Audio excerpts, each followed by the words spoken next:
اور آپ کے جسم سے خون بہتا جاتا ہے۔ امام حسین اپنے بچے کو شہید ہوتا ہوا دیکھ کے چاہتے ہیں کہ یہ خون آسمان کے حوالے کریں۔ آسمان تڑپ کے کہتا ہے اے نواسہ رسول، ہم قیامت تک پانی نہیں برسائیں گے، آپ چاہتے ہیں خون کو زمین کے حوالے کریں۔ زمین رو کے کہتی ہے اے نواسہ رسول، ہم قیامت تک اناج نہیں اگلیں گے، آپ نے بچے کے خون کو اپنے چہرے پہ مل لیا۔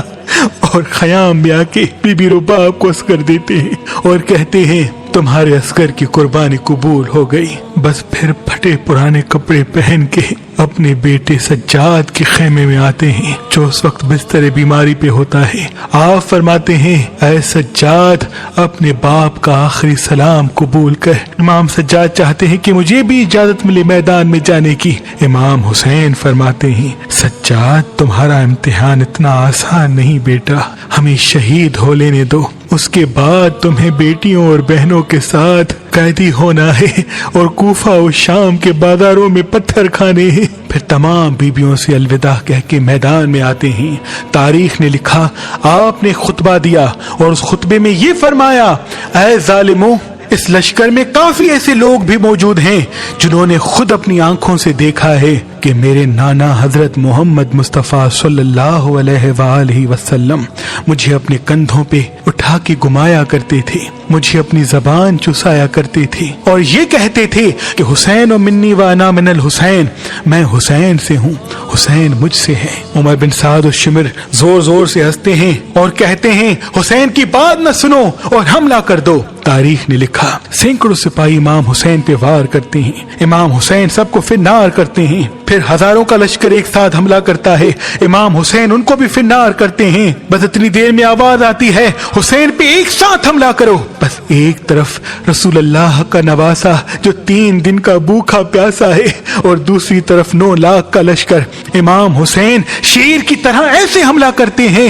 کہ فوج بھاگنا شروع کر دیتی ہے۔ کوئی دریائے فرات کی طرف بھاگتا ہے تو کوئی کوفے کی طرف واپس پلٹ جاتا ہے۔ عمر بن سعد کہتا ہے میں نے خود علی سے سنا کہ میرے تمام بیٹوں میں سے سب سے اچھی جنگ حسین لڑتا ہے۔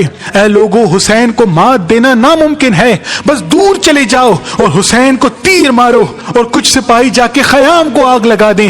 جب حسین خیام کی طرف جائے تو تم تیر مارنا اور جب حسین تمہاری طرف آئے تو تم خیام کی طرف پلٹنا۔ بس سپاہی دور جا کے امام حسین کو تیر مارنا شروع کرتے ہیں۔ تاریخ نے لکھا کوئی نیزہ مارتا ہے، کوئی بھالا پھینکتا ہے، کوئی تیر مارتا ہے، کوئی تلوار مارتا ہے۔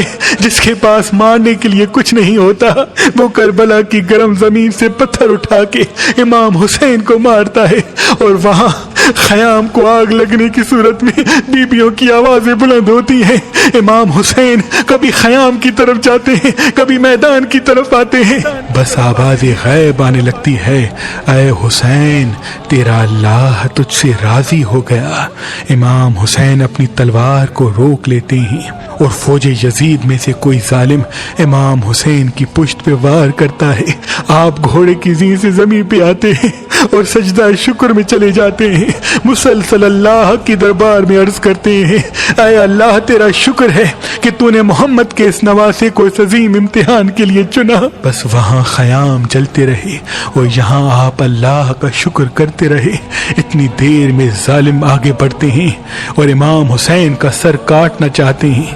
تاریخ نے لکھا جو بھی امام حسین کے قریب آئے، امام حسین کی آنکھوں میں ان کو رسول اللہ کا چہرہ نظر آئے، وہ دور چلا جائے۔ شمر کہتا ہے یہ کام مجھ سے ہی ہونا ہے، بس وہ نواسہ رسول کا سر کاٹ کے نوکے نیزہ پہ بلند کرتا ہے اور امام حسین کے جسم مبارک پہ گھوڑوں کو دوڑایا جاتا ہے، آپ کی لاش کو پامال کر دیا جاتا ہے، آپ کے خیام کو لوٹا جاتا ہے، آپ کی مستورات کو بے چادر کر کے قیدی بنایا جاتا ہے۔ لیکن آپ کا سر مبارک کٹنے کے بعد بھی نوکے نیزہ پہ بلند ہو کر تمام انسانوں کے نزدیک یہ پیغام دیتا ہے کہ لا الہ الا اللہ محمد الرسول اللہ، اللہ کے سوا کوئی عبادت کے لائق نہیں اور میرے نانا